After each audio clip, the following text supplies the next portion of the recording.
Hello, good evening. Welcome to my Abby Fences. We are back with our special guest, fertility coach Viki. Welcome back. You've been with us before. Glad to have you. Viki Peeters is with us. And how are you today going? I hope you're Fine. ready to share your insights, your experience on this topic today. How are you feeling? Well, I'm fine. Thank you very much for the invitation. Yes, I'm very happy to be here this evening. Glad to have you for sure. And today we are going to discuss the topic: how will this affect my future child? 40 plus intended parent concerns. This is our topic. So Vicky is the best person to give you some insight and tips on this, how to cope with us, with age, donor conception, solo motherhood as well. Of course, we've discussed this before, but I think this is an important topic that should be discussed even more and more. So you can feel comfortable, so you can feel encouraged and have all the courage possible to go ahead with whatever you want to do or need to do, of course. So remember that we will start with Vicky's presentation on this topic, where she will share her experience. But afterwards, as always, there will be time for your questions. So remember to put those in the chat so Vicky can address them directly. Remember, it's all always anonymous. So anything that's on your mind doesn't have to be a question. If you would like to share something, some comments, or anything that's on your mind, and you think it's important for us to also discuss this, then don't hesitate. We are definitely here today to answer any of your concerns or answer any of your questions. Remember, it's all being recorded as well. I hope you will not need to leave, but if that's the case, you will have a chance to rewatch this, as it will be available on our website, My IVF Answers. And I think that everyone can hear us properly. So thank you everyone for joining us. And I think we can go ahead with our presentation and our topic. Vicky, ready to begin? Yes, let's start. Let's start. Thank you so much. Okay.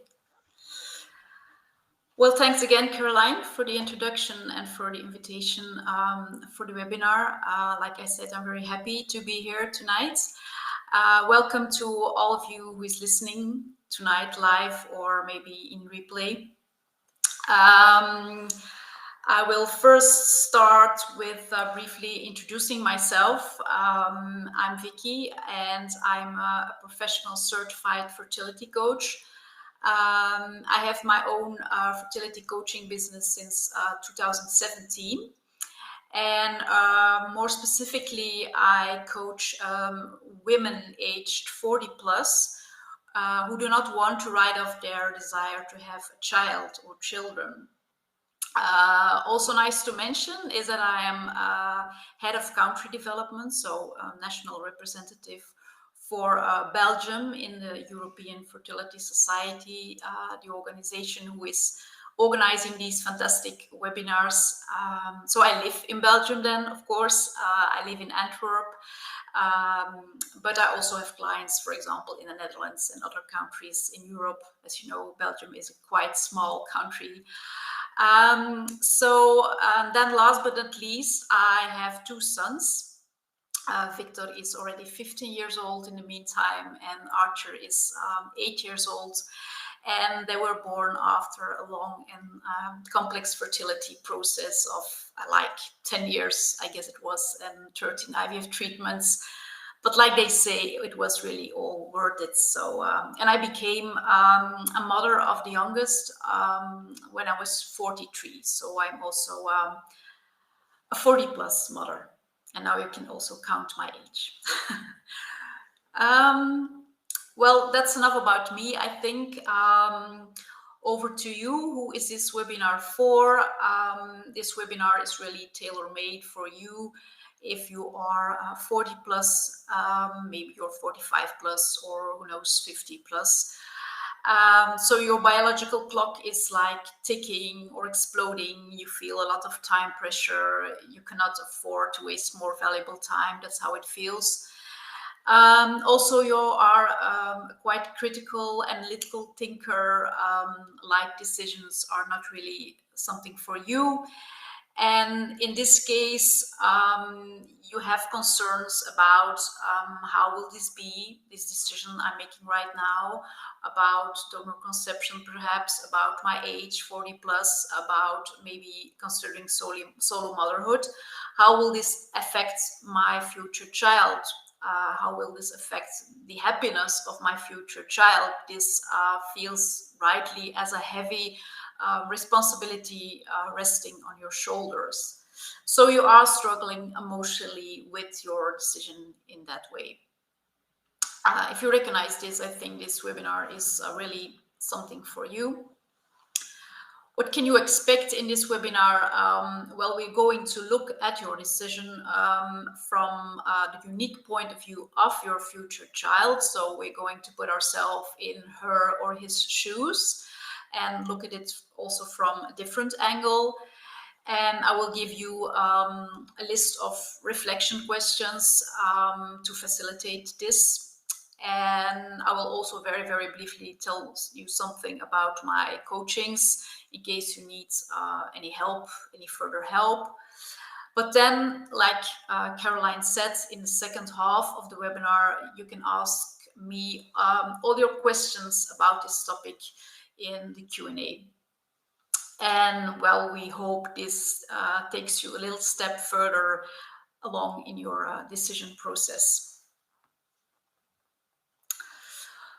Well, here they are, the big life-defining questions you may be asking yourself. How will my decision affect my future child?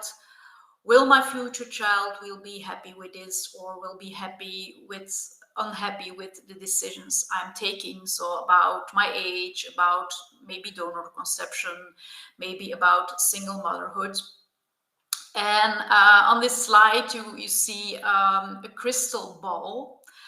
But the fact is, you do not have a crystal ball to be able to predict the future. The future of your child, the happiness of your child, you can never 100% predict it. It's not 100% predictable or controllable or makeable. That's an illusion. And that makes it feel potentially unsafe to make the decision, because you don't exactly know how it will be in the future. But does this mean that you can just go on with it blindly without reflection? Well, I don't think so. I think this would be a little bit too easy, and I will tell you why. Well, the future of your child or the happiness of your child is not 100% predictable, but there are certain aspects that you can control that, I think the happiness of your future child is partly, of course, indeed your responsibility. I think this picture, this image, I find it a very powerful image because for me it shows that you as a parent are, the very core of everything your child leans on, especially in the younger years. And also when they're older, you're still important, of course. But and if you are strong in this decision, then your child will also be strong in its, or the chance will at least be bigger. That's what I wanted to show with this picture. So I think it's important to ask yourself, what do you have impact on as an intended parent? And what questions should you ask yourself about this topic? And what can you do? And that's what we are going to talk about in this webinar. Well, this is what I always tell my clients also. If you're making this decision about motherhood at 40 plus, or parenthood at 40 plus, maybe there are also men listening, I don't know, then, well, you always have to look at your decision from different perspectives. Of course, there's your own perspective, but there's also the perspective or the point of view of your partner or your relationship. Maybe there are already other children in your family. but also, of course, the perspective of your future child. And that's what we're going to look at now. And well, I very often get this question from people I talk with as a fertility coach. They ask me, well, the thing I'm deciding right now, will my child be happy with it?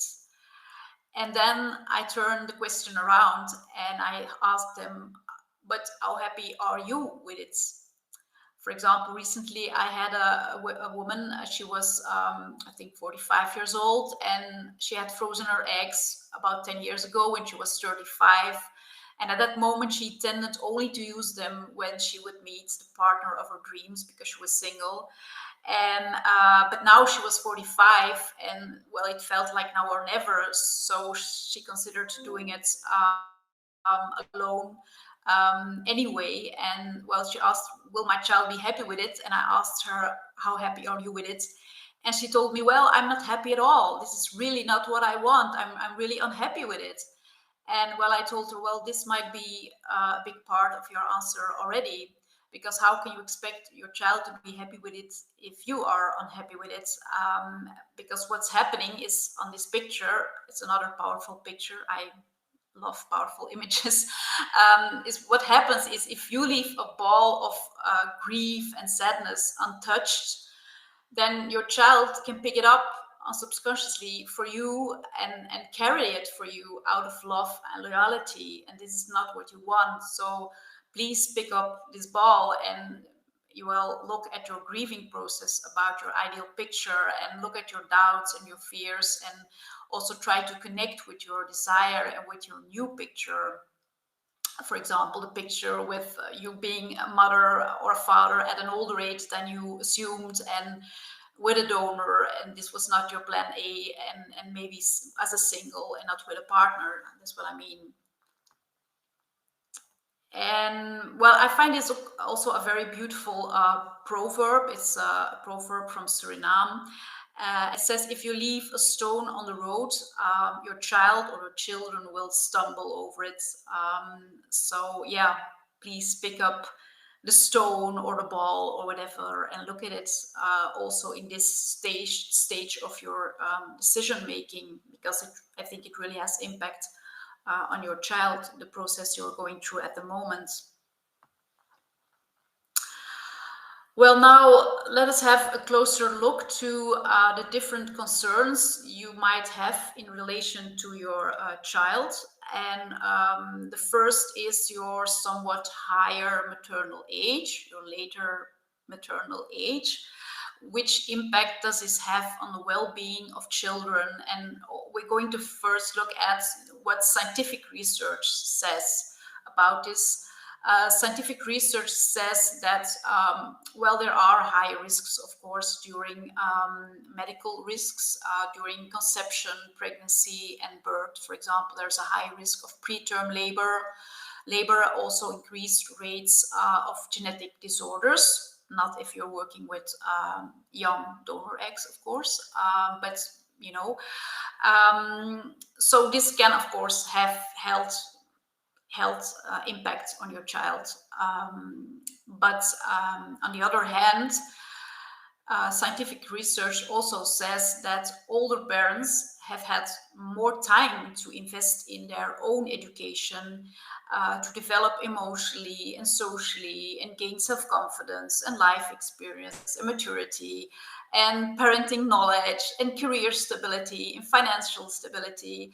And this could result in, this will result, that's what scientific research says, I'm not saying this, it's what scientific research says, in a more enriched and nurturing family environment, higher family income, greater child well-being, more developmentally effective, more time spent with children, fewer social and emotional difficulties for children. So a lot of positive things also.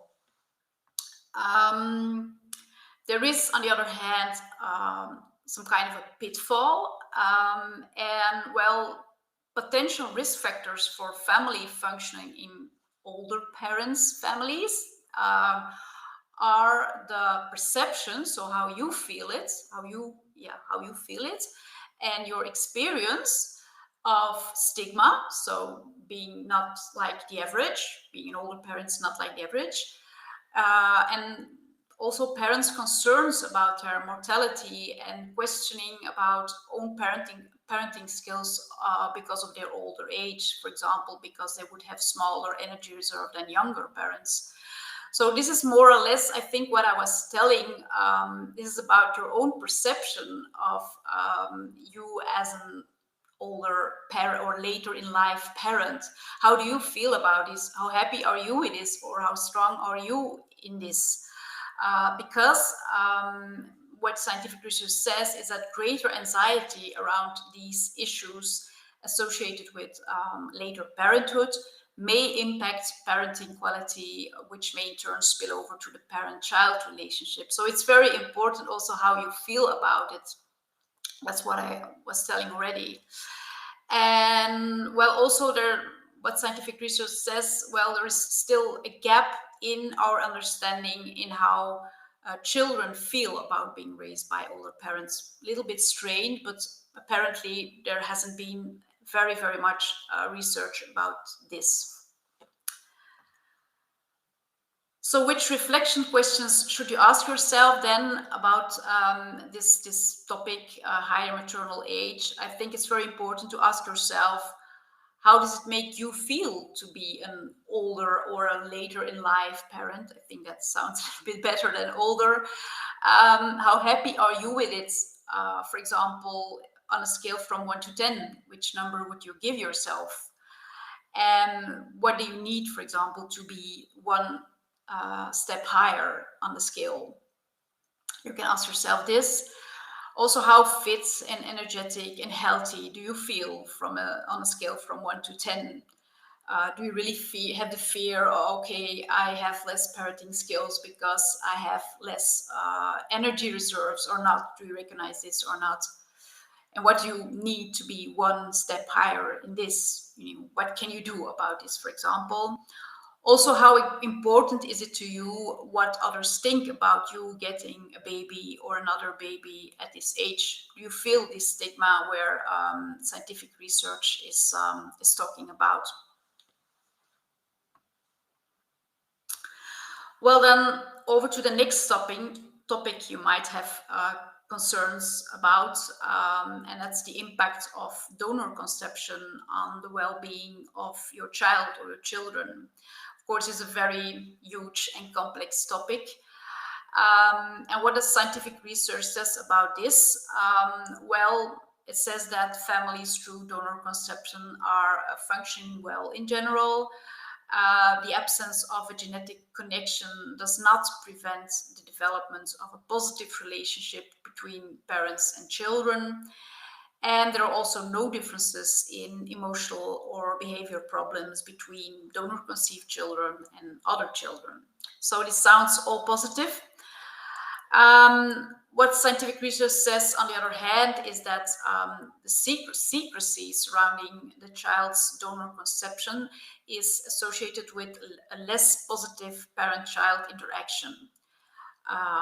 Also, greater parental avoidance of the topic of donor inseminations or other ways of donor conception that was associated with poorer family functioning. So I think that's very important. And the earlier children are informed, the better the outcome in terms of their emotional and identity developments. And they say that disclosure would happen by preference in the preschool years. Of course, when you have an increased openness, this causes also a growing interest in searching for donor relatives. So this is something you have to realize, of course, for the future. So what do you have to ask yourself about this? The first questions are very similar to the previous ones, but I'm also going to give you some other extra questions about donor conception. Again, how does it feel for you that your child does not have your genes or the genes of your partner or the genes of the two of you melting together? How is this for you? How happy and how strong are you in this? For example, again, on a scale from 1 to 10, which number would you give yourself? Is it high or low? And what you need, for example, to be one step higher, what you need in this process. How important is it, again, to you what others think about donor conception, you using donor conception? Do you feel this stigma? Because this can get in the way of you feeling strong and happy about it. Then I have some extra questions about donor conception, because of course this is a quite complex topic. And well, like I said, you cannot 100% predict your future with your child, but there are aspects that you can control, and this is one of those topics also that you can control, and or that, because it's part of your decision, and that's the donor type. Donor type meaning you have three kinds of types of donors. You have anonymous donor, where you cannot have the identity of your donor, not now and not ever, never. Expect if you are going to search by DNA databases. I'm going to talk about it later on. You have the open donor profile, or the ID donor profile, where your child can ask for the identity of the donor at a certain age, for example, 16 or 18 years old, depending on the law of the country. And you have a known donor, where you know who the donor is, and from on the moment of the conception. So this is part of your decision which type of donor you will choose, and you really have to ask yourself, from your own perspective, but also from the perspective of your child, how important is it that your child can find out the identity of the donor? How do you think about it? How do you think your child will think about it? And about what age? How important is it that your child can actually find or have contact with the donor, or the donors, of course, that's also possible.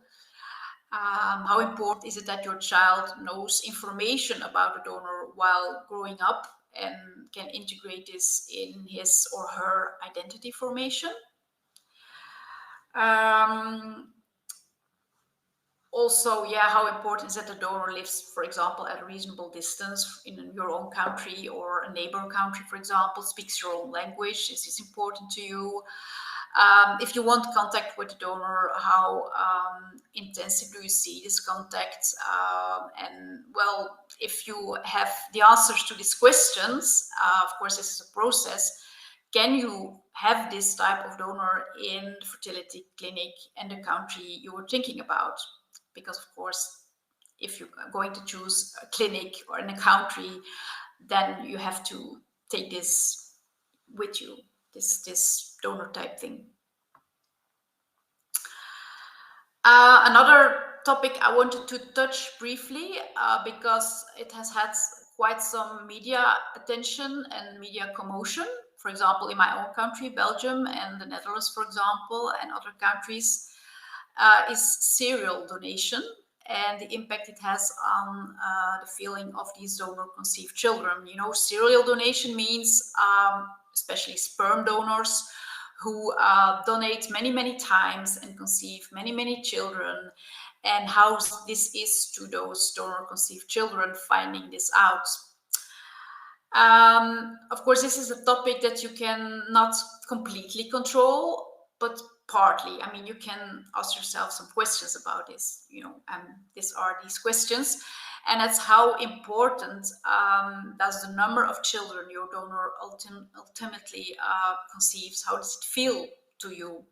And how do you think it feels to your child, to your future child? How important will it be for him or her? What do you think? What do you feel about this? From which country does your donor come from? Do you know this? Is it, for example, from Denmark or another country? Is the maximum number of donation or the maximum number of children in this country, possibly per family, is it regulated per donor, and what maximum applies? This depends, or this varies greatly from country to country.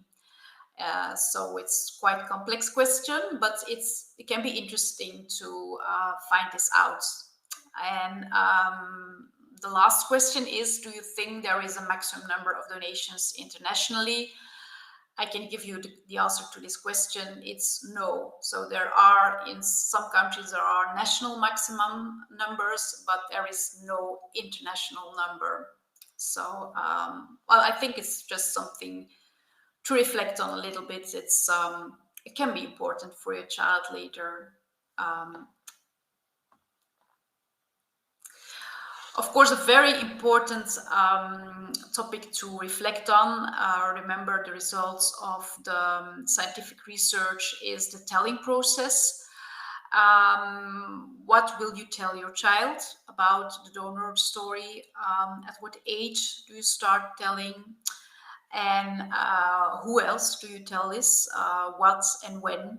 These are very important questions. And how will this be for your child?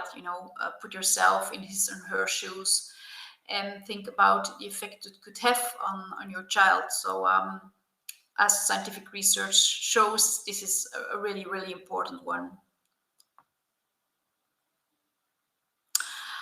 Scientific research also shows that, the more you have openness about the donor or about donor conception, the more there will be searching processes for donors or donor siblings or donor relatives. So it can be important to reflect on this already a little bit. It is possible that your child will want to look at the donor later on. So you can ask yourself what is possible depending on the donor profile I'm choosing right now. If it's anonymous, then you have very few options. Except the DNA databases, and that's the next point, the next question. There is a huge evolution about this DNA databases, and this will be going on and on in the next few years when your future child may be growing up. So what do you know about this evolution with DNA databases? You don't have to know everything about it at the moment because it's a quite complex story, but it can be interesting to have some minor knowledge about it already, knowing that, anonymity is maybe, it can be, for example, an illusion in the future if this evolution goes on and on. Also, how will you be acting as a parent when your child wants to go searching? Because your child will be very loyal to you and doesn't want to hurt you. So how will you act about this? And what are the expectations for search? Do you just want to know the identity or real contact? Or these are all things that are important into the future of your child. And then over to the last topic that you might have concerns of in relation to your future child, and that's the impact of single motherhood on the well-being of your future child. What does scientific research says about that? Well, in general, children have a happy life. They get all the love and support they need, is what scientific research says. There was one study where they asked young adults who grew up with a single mother by choice if they had missed a father. And they said not really, they were happy, but there were certain moments or certain things they maybe missed. And that was like, for example, on special events like Father's Day at school, or not doing father and son things, or not learning certain things because there was no father in the house, that kind of things. A very important conclusion is that, the psychological well-being of a child does not depend at all one-to-one on the form of the family, for example, a single parent family, but it's a very complex combination of so many aspects. For example, the psychological well-being of the parents, the quality of the parent-child relationship, social circumstances, and in the individual characteristics of the child. So it depends on a lot of things, and not only on the family form, of course. And it's also important that you don't compare the situation of the family of a single mother who was single from the start, so a single mother by choice, with a family in with which the mother became a single parent after a divorce or a breakup. There is much more risk of emotional and financial stress, for example. And so often they just throw it all together in statistics. And what scientific research says is that you cannot really compare the two. So reflection questions, again, very similar to the ones I told you before. How happy are you with the scenario of being a solo mother? Remember the example I gave from this woman. Also, for example, what network do you have, and will there be any male figures in the life of your child? You will be not a biological father, or not in the beginning at least, but maybe there are other important people surrounding you. Also, for single mothers by choice, the reflection questions about donor conception might be important, because probably there will be a sperm donor. So, well, this was it before the Q&A. I'm going to briefly tell you something about, very, very briefly, about my coaching programs. As I told you, I think the main thing I wanted to tell you about this is that it is always a mix of individual coaching sessions, a set of reflection documents, and my feedback about this. Also audio recording, visualization exercises, and you get my continuously support between the session by WhatsApp or email.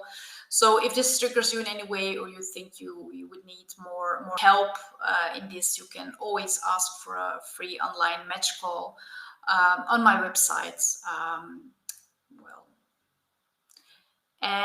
This was my presentation. I think we can go to the Q&A now, Caroline. Thank you so much, Viki, for your presentation, for sharing your insights. As I've mentioned, of course, I do believe it was useful for all of you. And now, time for questions. There are some questions here, but of course, remember, it doesn't have to be a question. If there's anything that you would like to share, comment on anything, Viki is simply here to help you out, to support you, and to give you some tips, ideas as well. And of course, let's have a look. Okay, let's have a look at the first question. So this is in regards to the actual presentation. Do you have a link to the scientific research that you mentioned? Let me just go. Well, yeah, I talked about a lot of scientific research, and it's not one source. I mean, there are different, Sure. very, very, very, Sure. very different studies. So it's not one link. Mm-hmm. There is a lot of scientific research, and it's from different studies. So yeah, if you say about a certain topic or so, maybe Mm-hmm. then I can give you the link, but I cannot give you one link because it's from very different. Of course. So maybe you can tell us what kind of research you are actually more interested Yeah, in, right? So I think that we can even ask Vicky if she can share this particular one. I'm sure you have it, so it's possible for us to do that. yeah. And in the meantime, we can have a look at the next question, an interesting question indeed. From Martha, the second question. So, is there anything about your IVF journey that you would do differently, knowing how it all works? What would you pay attention to more, etc.? Well, it's a question to me personally. Yes. Well, what do I do? I think I would do a lot of things differently. Mm-hmm. um, yeah, about this then, about the impact to my child. Um, yeah, maybe about the thing of being already happy with it in my decision making process. I think at the time I was in my fertility process. You're just going on and on. You're under. I was also under time pressure, and you're just going on and on. Mm-hmm. And your first aim is this child.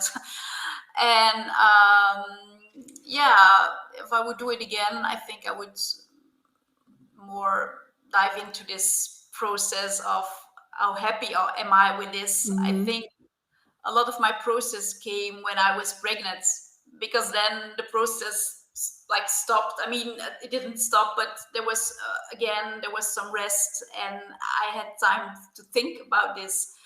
And I hear this from a lot of clients too, because sometimes they come to me and contact me if they're already pregnant, because that's also what happened to them, is that they went on and on and on, and then they're pregnant, and it's whoa, suddenly it's real, you know.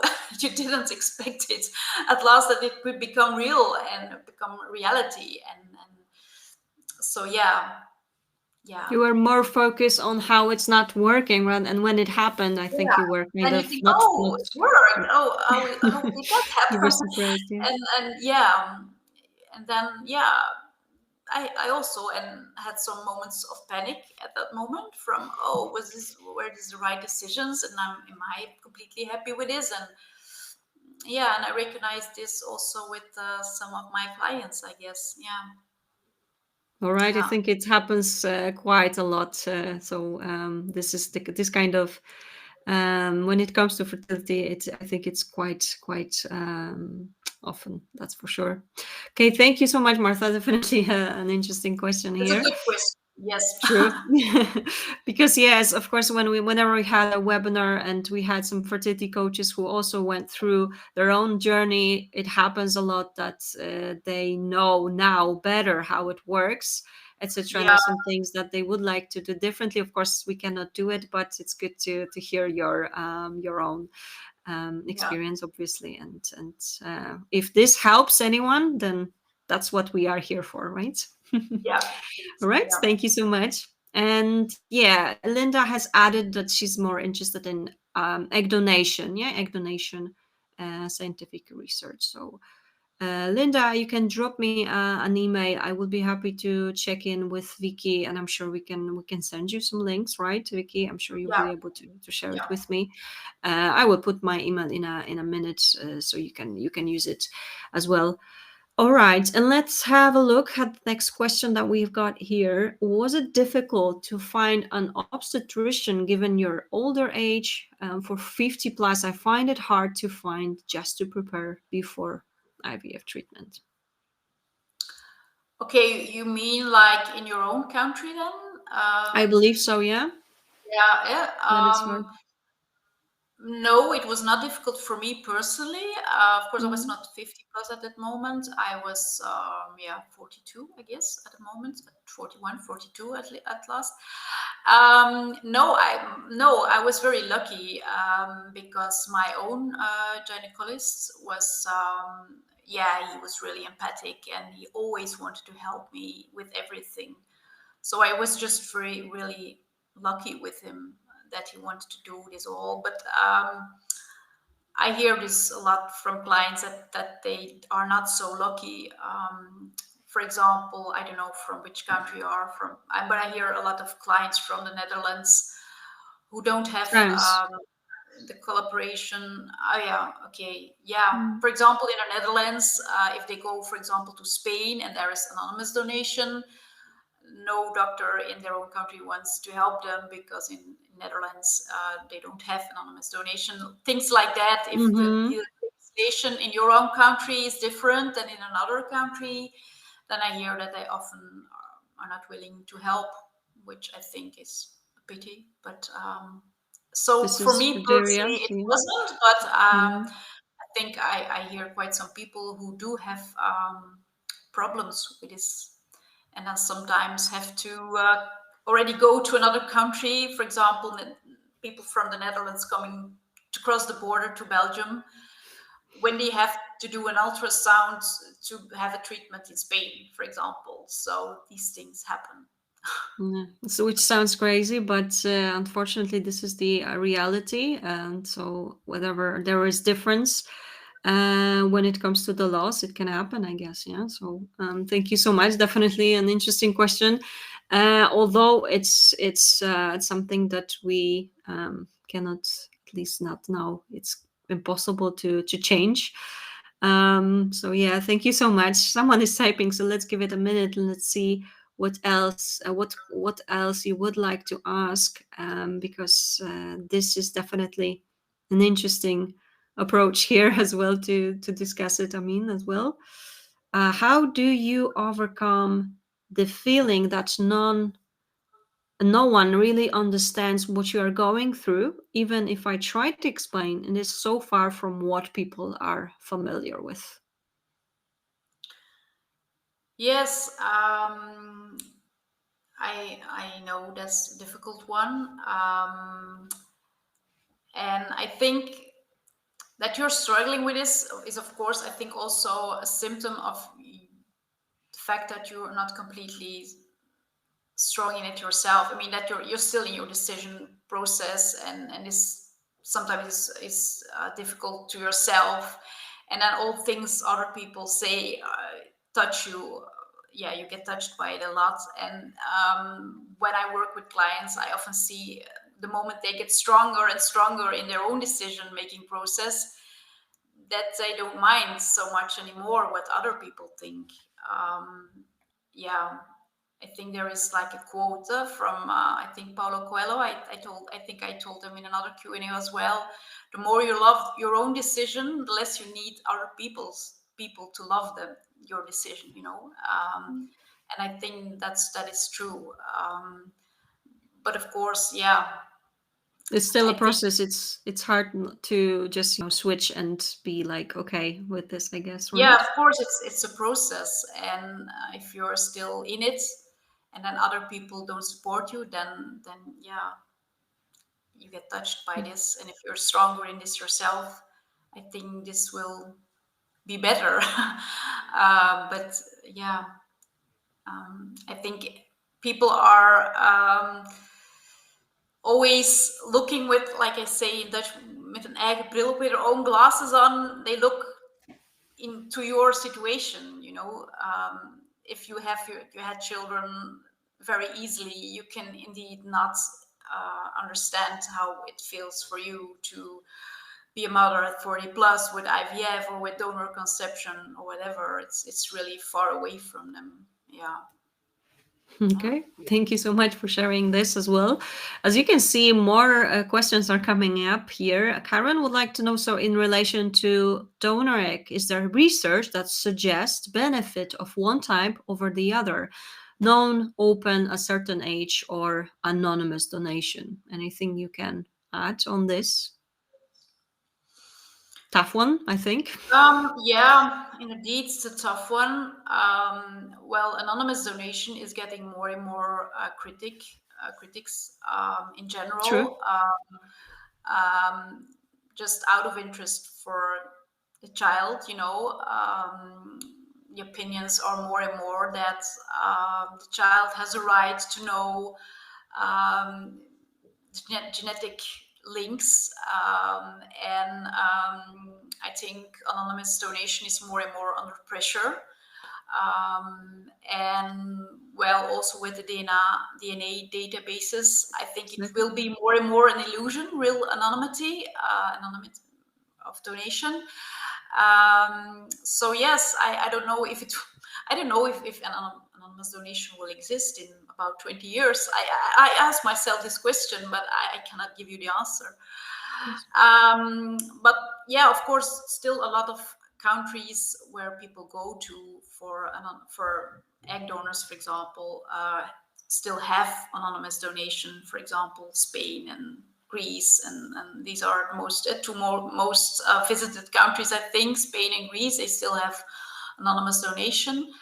And yeah, well, I think there are benefits and disadvantages in every scenario. For example, an open donor, an ID donor, well, it sounds better. I mean, your child can know the identity of the donor. So yeah, but of course there are still risks. For example, suppose your child has really high expectations of this, and at 16 or 18 years old, well, he or she is not able to find a donor, or he or she, well, is not able to contact the donor because the donor is not wanting to have contact anymore, then this can be disappointing as well. And a known donor, somebody you know from the beginning, it can be a very beautiful story as well. But if you don't make good arrangements with this donor, and you're not on one line about different things, yeah, then it can be, that's also a risk. So in every scenario, there are advantages and disadvantages, I think. Um, True. yeah, and I think I don't judge anyone choosing for one or another type.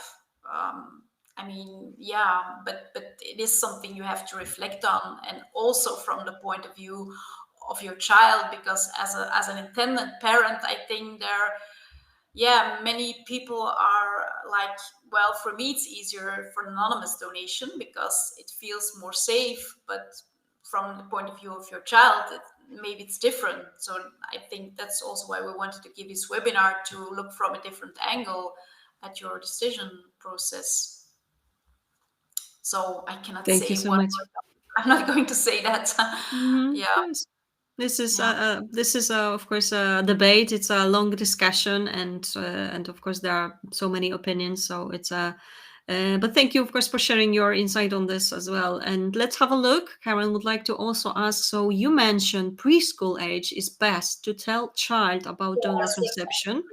In exactly. terms Yeah. of preschool age, is the suggestion as early as possible preschool, so from the beginning, from the very beginning, even when they don't understand at all? Well, it's what scientific research says. That's not what I said, but it's just wanted to share what scientific Mhm. research said. But in general, there are like two ways to talk to a child about donor conception, and it is, well, on the one hand, you can choose like a special moment. You know, you think, oh, I'm going to tell him or her on a certain age, for example, let's say 4 years old. I don't know.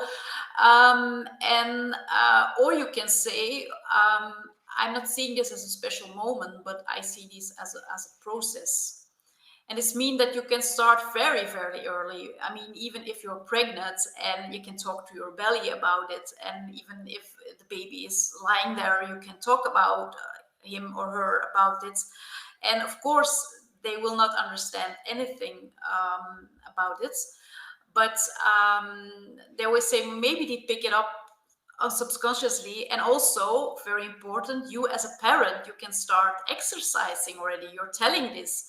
And in the special moment scenario, the disadvantage is that it gets really a special moment, and the risk is that you will postpone it, and it gets more and more special to talk about it. So if you start telling it very early, you are exercising, and you just do it, and it's nothing special anymore. So then you can already do it when indeed they don't understand it yet. And I think, yeah, to my personal opinion, I this is really my personal opinion, that this is the best way for Mhm. you and for your child, so that there's not really a moment that they knew it before, they didn't know it, and after it they did know it, but that, well, they just don't know that they did. They just don't know the moment that you told them. Yeah. Yeah, For you as a sounds good. parent, I think it's for you as a parent, it's more comfortable as well. But of course, this is also something you have to choose for yourself. Of It's course, just, for sure. yeah, I think that yeah, they there are even some books for children like about yeah, egg donation. yeah. How, yeah, so exactly. So this is how you can even start reading to them, etc., etc. Yeah, or So some there are people make definitely ways.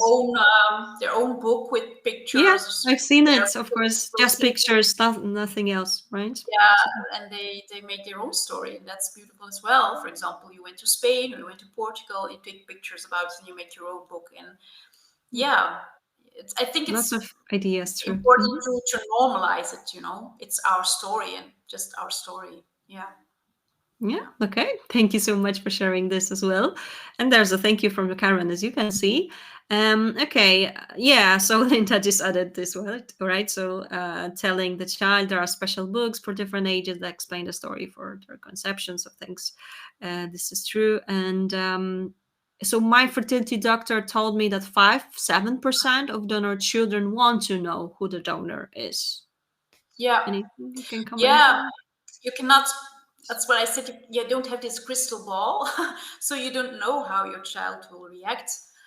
Maybe he or she is very interested, and maybe he or she is not really interested at all. You cannot predict it, and well, they say that most of the times, if they want to know who the donor is, or it just most of the times it's out of curiosity. It's they just want to know, and it's not that they reject you as a parent. They just curious about it, which is not abnormal, I guess. But I didn't know the number you say, 5 to 7%. It's low, but yeah, it can be. Yeah. Sure. Thank you so much. Looks like that was our final question, but as always, I want to encourage anyone to get in touch with Vicky, or you can get in touch with us if there are any other questions you wish to ask. And I think that we will be finishing for today. But thanks everyone for joining. It was an insightful session. Viki Peeters was our special guest. Viki, thank you so much for joining. It's great to have you. And is there anything you wish to share with us before we finish for today? Oh, you turned to me. Oh, I thought Yeah, you were. anything you wish to add? No, no, I was very happy giving this webinar, and I think I encouraged the people listening to well, look at their decision from another angle, another point of view, because that's well, it can be enlightening to do it, and it can make it more complex also. But I think it's like I said, interesting to do it also in this stage, and don't wait too long with it until you're pregnant, like I told from my own story or from other True. people's stories. Yeah. Thank you so much indeed. And as you can see, there are many things. Thank you for these insights. Your time was very helpful. So thanks everyone for your feedback. And one more thing, I would like to encourage you after we finish, you will be redirected to our survey. So if you can take part in this and let us know what you think about what you thought about this webinar, but of course all others that we do. Let us know. We would love to hear what you think about it so we can improve it. And of course, there are more topics to come. So don't hesitate. And we will be back. Actually, this Thursday, we have another event with Dr. Alan Thornhill, who will talk about how to choose the right clinic for you. So if this is something that you are also struggling with and you would like to ask some questions, then of course join us on Thursday at 7 p.m. London time. And thank you for today. Thank you, Vicky, as well. It's great to have you. And of course, we are looking forward to some more events with you shortly, hopefully, as well. Okay. Thank you so much, everyone. Take care. Have a good evening. Bye. Yeah. Bye.